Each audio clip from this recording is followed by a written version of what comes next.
Hello. Today I'd like to discuss the benefits of liver and how to consume it in this modern day and age. You know, if you have ever talked to your grandparents or great-grandparents, you know that back in the day they ate liver about once a week. That was kind of the consistency. Did they cook liver because they loved it? Maybe some did. But really the reason why they did this was because they knew the benefits of liver. And we've forgotten this, and I think we need to bring it back into our diets. I did not grow up with liver, so therefore I don't find it very palatable. This is how I use liver so that we can consume it on a more regular basis and still get the health benefits.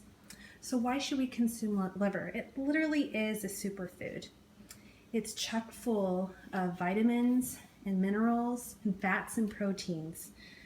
It's actually used for the Garrison cancer treatment therapy, which I was surprised because I thought Garrison treatment was more or less a vegetarian protocol. But yes, they do juice vegetables and eat raw vegetable salads and do coffee enemas, but they also provide beef liver for their patients on a daily basis. It's loaded with vitamin B12, so it's great for energy as well as for adrenal fatigue, which I'd say most mamas out there do have some form of adrenal fatigue. It has lots of your other B vitamins, B6, folate, biotin. All these can help with methylation of our bodies. So a lot of us have MTHFR gene mutation, and I say half the population has this. So we need food-based vitamin Bs to help with that process. Your synthetic vitamin Bs will not help at all. A lot of times people say, and I've heard this before and I've questioned it myself, the liver helps to detoxify toxins. Why in the world would I consume another animal's liver that was doing the same thing? But livers do not store toxins. They detoxify and push it out. And you want to make sure you have a good, healthy liver, not from an animal from conventional use that has been on antibiotics and it's been under stress and has eaten a poor diet. You want to get grass-fed, pasture-raised, organic.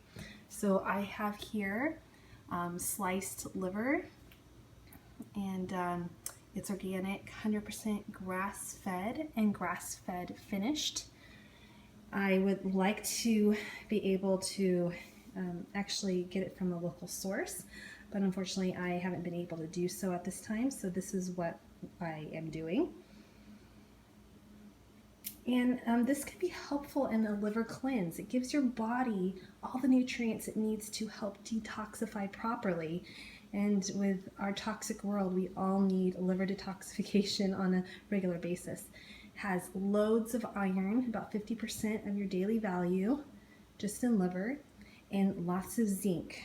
Also has more fat-soluble vitamin A and D than any other food, hence why it's such a superfood. It has 590% of our daily vitamin A. That's huge. I mean, what other way can you get that much vitamin A?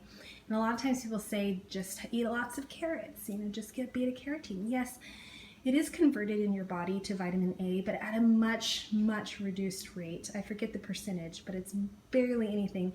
And if you do not have the proper gut health, then that conversion rate is even lowered.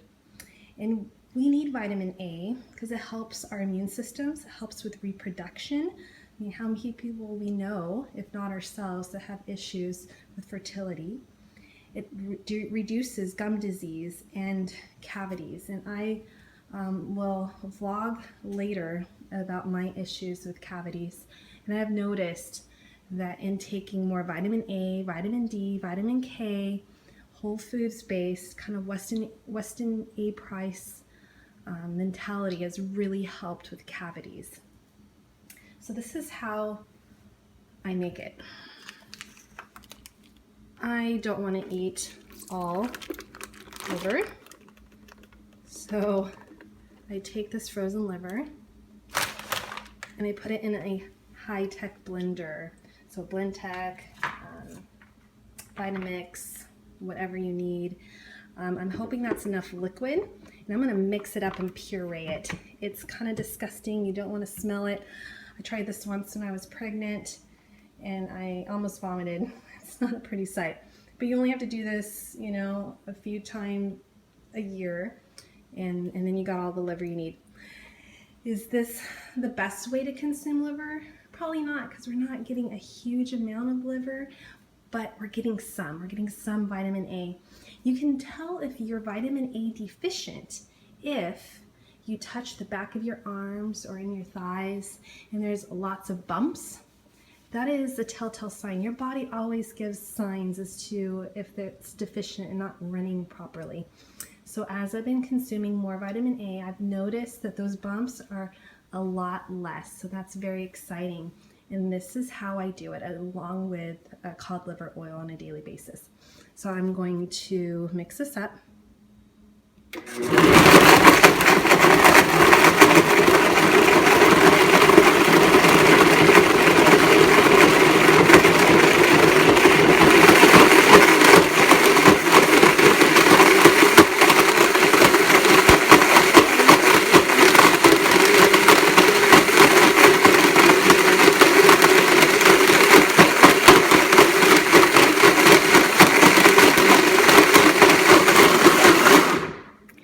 And then it's going to be pureed, kind of liquefied. If I feel like I need a little bit more liquid, I will add a little bit of water. And then I pour into these ice cube trays. And then I freeze them. I take them out of the ice cube trays and I put them in a Ziploc baggie. I know that has plastic. You can use any other container you want. And what I do is when I use ground beef, and I use ground beef probably once a week. So when I use ground beef, I take 2 cubes and I heat it up with my dish while I'm cooking the ground beef. And then it starts to liquefy and I mix it in to my ground beef so that's undetectable. So you can't really taste the vitamin A in the liver, all that irony taste that the liver has, because it's mixed in the food. And you could do more than that, but that's kind of a ratio I found to not really have the taste of liver, but also consuming some vitamin A. And I have found that this to be helpful in my health.